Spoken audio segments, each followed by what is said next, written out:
First ever factory outlet, Chandanagar, Mukunda Jewelers, opening soon. No making charges.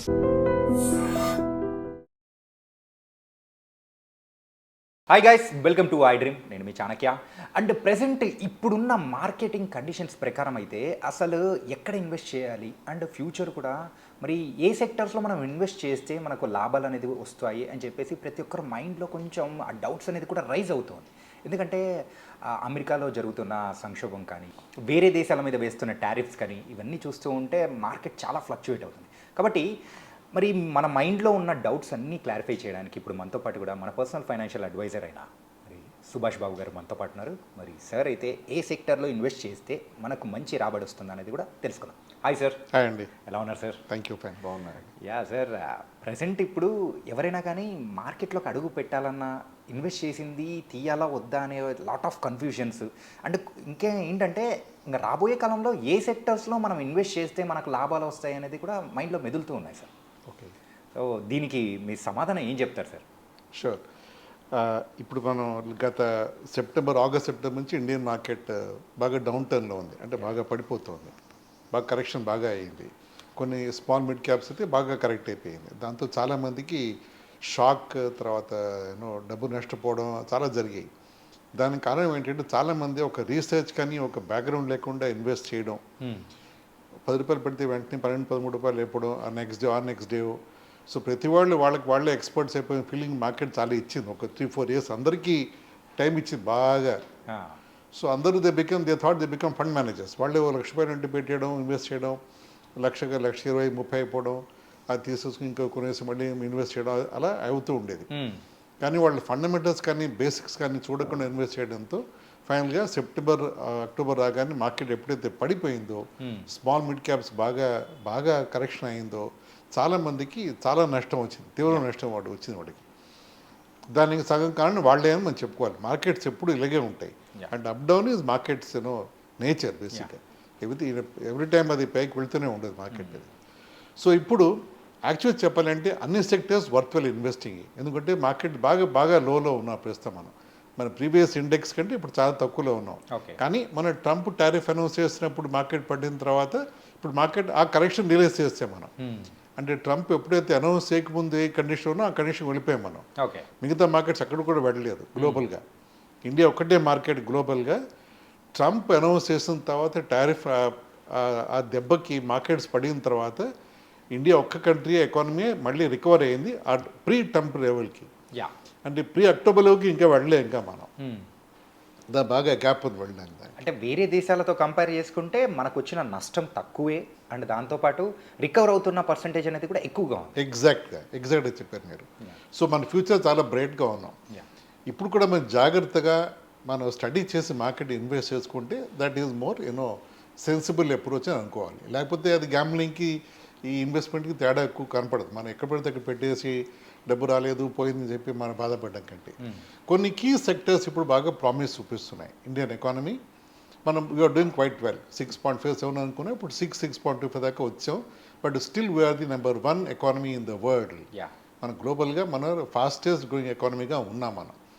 ఇంకొక point ఏమిటంటే Trump tariffs effect మన మీద తక్కువ ఉండే అవకాశం ఎక్కువ ఉంది. అంటే మన మీద ప్రెషర్ తక్కువ ఉంటుంది, టారిఫ్ ఇంపాక్ట్ మన మీద తక్కువ ఉంటుంది.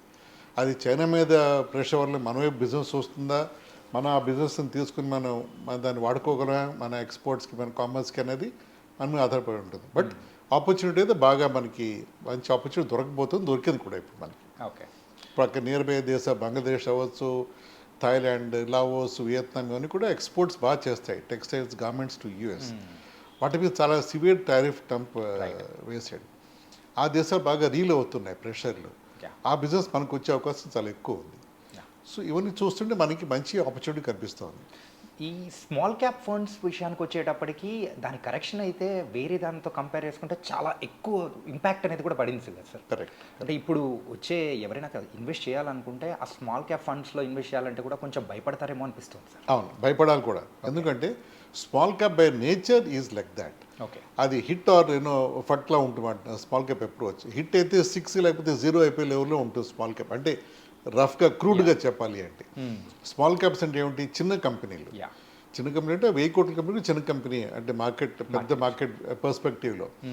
ఆ చిన్న కంపెనీస్కి వాళ్ళ ఫైనాన్సెస్ కానీ క్యాపిటల్ కానీ వాళ్ళ నాలెడ్జ్ బేస్ కానీ వాళ్ళ కాంపిటేటర్స్ వాళ్ళ మార్కెట్ డైనమిక్స్ అవన్నీ చూసుకుంటే ఆ కంపెనీ సర్వైవ్ అవుతుందా గ్రో అవుతుందా అనేది 50-50 లెవెల్లో ఉంటాయి చాలా కంపెనీలు. ఓకే. ఆ ప్రమోటర్స్ కూడా వాళ్ళకి షార్ట్ టర్మ్ వ్యూలో గబుకుని పెట్టేసి రేపు ఎగ్జిట్ అయిపోయి అలాంటి కంపెనీస్ పెడితే మనకే నష్టం అది. సో దానికి కూడా అప్రోచ్ ఉంది. సో ఇప్పుడు ప్రస్తుత పరిస్థితుల్లో లార్జ్ క్యాప్లు పెట్టడం అనేది చాలా శ్రేయస్కరం మనకి. ఒక ఏడాది 2 ఏళ్ళ పాటు లార్జ్ క్యాప్లో ఉండడం, రిటర్న్స్ మేబీ 10-12% వస్తే you should more than happy. Returns ఎవరు గ్యారంటీ చేయలేరు మన మార్కెట్స్లో, కానీ ఆ 10% returns you should go back home very with happy face. ఇవి కాకుండా మన ప్రస్తుతం సెక్టర్స్లో ఈవీ ఎలక్ట్రిక్ వెహికల్స్ మీద చాలా ఫోకస్ ఉంది గ్లోబల్గా, ఇండియాలో కూడా మనకి. సో ఈవీ మార్కెట్ అప్రాక్సిమేట్గా $7 బిలియన్ 2023లో గ్లోబల్గా. అది 2030లో $50 బిలియన్ అవకాశం కనిపిస్తుంది మనకి. డ్రాస్టిక్ గ్రోత్ అనేది కూడా కనిపిస్తుంది. ఎస్ చాలా డ్రాస్టిక్ గ్రోత్ ఉంది. అది చాలా ఎమర్జింగ్ సెక్టర్ అది. అంటే ఇంకో 7-8 ఏళ్ళలో పోనీ 30 కాకపోయినా 32-33 $50 బిలియన్. దాంట్లో మనం దాదాపు 30% ఇండియా దాన్ని చేస్తాం మార్కెట్లో మనం 30% బిజినెస్ ఎక్స్పెక్ట్ చేస్తాం మనం. సో అంత లార్జ్ బిజినెస్ ఆపర్చునిటీలో మనం పాల్గొనాలి అంటే ఈ బ్యాటరీ ఛార్జింగ్ స్టేషన్స్, తర్వాత దానికి సంబంధించిన సాఫ్ట్వేర్ కానీ, ఛార్జింగ్ బ్యాటరీస్ కానీ, లిథియం బ్యాటరీస్ అన్నీ ఉన్నాయి. సో దాంట్లో రకరకాల కాంపోనెంటరీ ఉంది ఎలక్ట్రిక్ వెహికల్స్లో కూడా. సో అలాంటి రిలేటెడ్ కంపెనీస్ ఇన్వెస్ట్ చేయడం అనేది కొంచెం దట్స్ మోర్ సెన్సిబుల్. ఇప్పుడు ఇండియాలో వస్తే టాటా మోటార్స్ ఈవీలో చాలా యాక్టివ్గా ఉన్నారు. టాటా వెహికల్స్ కూడా, ఓలా, తర్వాత ఎథర్ ఒకటి ఉంది, మహీంద్రా, హీరో, ఇవన్నీ కూడా they are well performing EV vehicles వాళ్ళు ఆఫర్ చేస్తున్నారు. వాళ్ళకి సంబంధించిన సబ్ కాంట్రాక్ట్ తీసుకునే యాన్సిలరీస్ మీద వాటి మీద మనం జాగ్రత్త స్టడీ చేసి ఆ కంపెనీ ట్రాక్ రికార్డ్ ఎలా ఉంది, ప్రమోటర్స్ ఎలా ఉన్నారు, వాళ్ళ ఆర్డర్ బుక్ ఎలా ఉంది, అన్ని మీద జాగ్రత్త స్టడీ. ఇందాక అనుకున్నాం కదా స్మాల్ క్యాప్ అంటే ఇవి స్మాల్ క్యాప్లోకి వస్తాయి యాక్చువల్గా. టాటా అని లార్జ్ క్యాప్లో ఉన్న ఈ కంపెనీస్ గ్రోత్ స్మాల్ క్యాప్లో వస్తుంది యాక్చువల్గా. ఆ జాగ్రత్త స్టడీ చేసి మనం స్టడీగా ఒక 2 years పెట్టి చూసి దాంట్లో మనం బాగా చేసుకోవచ్చు. అదొక మంచి ఇంపార్టెంట్ సెక్టర్ అది. తర్వాత టెక్నాలజీ అండ్ డిజిటల్ సర్వీసెస్, ఇంకా ఐటీ గురించి టెక్నాలజీ మాటి మనం చెప్పుకోకలేదు. ఇండియా ఒక రేంజ్కి మనం చేరిపోయాం మనం గ్లోబల్గా మనం. సో దాంట్లో మనం 7.4% of GDP comes from technology and digital services ఇండియాలో. అది దాదాపు ప్రస్తుతం 5 మిలియన్ మందికి ఎంప్లాయ్మెంట్, అంటే 50 లక్షల మంది ఎంప్లాయీ ఉన్నారు ఇండియాలో. సో అది ఎంత మనం హైటెక్ సిటీ అవ్వచ్చు, ప్రతి స్టేట్లో ప్రతి సిటీలో ఐటీ రిలేటెడ్ ఐటీ పార్క్స్ కానీ కంపెనీస్ కానీ చిన్న పెద్ద సిటీ అన్నింటిలో ఉన్నాయి. సో అందరికీ ఐటీ బికమ్ పరిపాటిగా అయిపోయింది మనకి. ఇండియా కూడా గ్లోబల్గా ఒక ఐటీ గో టు కంట్రీలో అయిపోయింది చాలా దేశాలకి. బ్యాక్ ఎండ్లో మనకి ఇన్వెస్ట్మెంట్కి వాటికి ఎక్స్పోర్ట్స్ బాగున్నాయి దానికి మనం. ఇవన్నీ large cap companies, TCS, Wipro, తర్వాత హెచ్సిఎల్ సిస్టమ్స్, ఇన్ఫోసిస్, ఇవన్నీ లార్జ్ క్యాప్ కంపెనీస్. వీటిలో ఇన్వెస్ట్ చేస్తే స్టడీగా మనకి రిటర్న్స్ ఎప్పుడు మనకి దాంట్లో బాగానే ఉంటాయి. Renewable energy, green resources, green energy. Green energy in sense అంటే గ్రీన్ ఎనర్జీ అంటే కార్బన్ ఎమిషన్ లేకుండా మనం తయారు చేస్తే సోలార్ కానీ ఇవన్నీ గ్రీన్ ఎనర్జీలో వస్తాయి. సో దానికి సంబంధించి అదానీ అవ్వచ్చు, రెన్యూ అనే కంపెనీ ఉంది, టాటా పవర్, ఇలాంటివన్నీ ఈ సోలార్ ప్యానెల్స్ కానీ సోలార్ పవర్ జనరేషన్లో ఇండియా చాలా బాగా ముందుకు వెళ్తోంది. ప్రైమ్ మినిస్టర్ మోడీ కూడా మాటిమాటికి సోలార్ మీద ఆయన చాలా ఎంకరేజ్మెంట్ ఇస్తూ ఉంటారు చిన్న పెద్ద కంపెనీస్కి. ప్రస్తుతం కెపాసిటీ 2.6 gigawatts మంది. బై 2030 70 gigawatts చేయాలని ప్లాన్. టార్గెట్ ఈస్ 2030లో 500 gigawatts చేయాలని ప్లాన్ మంది. అంటే అంత లార్జ్ గ్రాండ్ ప్లాన్స్లో డిఫరెంట్ గ్రోత్ చాలా బాగుంటుంది. మనం ఇవన్నీ చేయొచ్చు. ఇలాంటి కంపెనీ ఇన్వెస్ట్ చేస్తే మనకి ఉంటుంది. తర్వాత health care and e commerce. Health care ఎలాగ ఎప్పుడు మనకి ఇండియాలో హెల్త్ అవేర్నెస్ ఎక్కువగా ఉంది. దాంతోడు డయాబెటీస్ అవ్వచ్చు, క్యాన్సర్ అవ్వచ్చు, ఇలాంటివి అన్ఫార్చునేట్గా మన సొసైటీలో ఎక్కువ ప్రబలం వింటున్నాం కూడా. దానికి కావాల్సిన కేర్, దానికి కావాల్సిన medical research, drugs, pharma, hospitals, health care, ఈ అన్నీ మొత్తం స్పెక్ట్రమ్లో మనం ఇన్వెస్ట్ చేయడంలో there is lot of meaning behind it. అలాగే quick commerce and e commerce.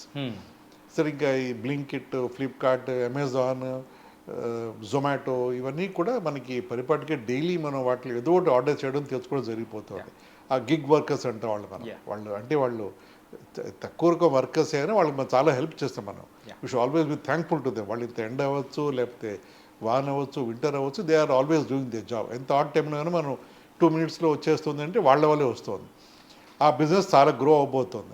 Quick commerce అంత అలవాటు పడిపోయాం ఆ కైండ్ ఆఫ్ బిజినెస్ మనం ఏంటంటే టైవన్ సిటీస్లో మెయిన్గా మనం చూసే ఈ గిగ్ వర్కర్స్కి సంబంధించిన సర్వీసెస్ ఇప్పుడు టై 2 సిటీస్లలోకి అండ్ టౌన్స్లలో కూడా వాళ్ళ ఒక అంటే వ్యాప్తి అనేది కూడా చెందుతూ ఉన్నారు. ఆ సర్వీసెస్ అనేది కూడా ప్రొవైడ్ చేస్తున్నారు కాబట్టి in coming days employment wise అయినా కానీ వైడ్ రేంజ్లో కూడా ఆ సర్వీసెస్ని కూడా ఇస్తారేమో అనిపిస్తుంది. కరెక్ట్ న్యాచురల్ ప్రోగ్రెషన్ అది. అంటే మేజర్ సిటీస్ నుంచి Tier 2 సిటీస్, దాని తర్వాత మేబీ టౌన్స్, తర్వాత విలేజెస్కు వెళ్ళిపోతారు యాక్చువల్గా వీళ్ళు. ఓకే, సో అది న్యాచురల్ ప్రోగ్రెషన్ యాక్చువల్గా.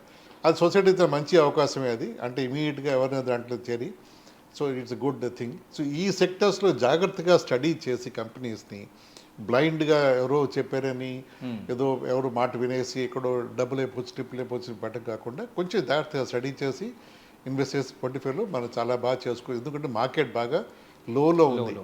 లోలో ఉండిపడి జాగ్రత్తగా ఆచితూచి ఇన్వెస్ట్ చేస్తే కెన్ హిట్ గోల్డ్ జాక్పాట్.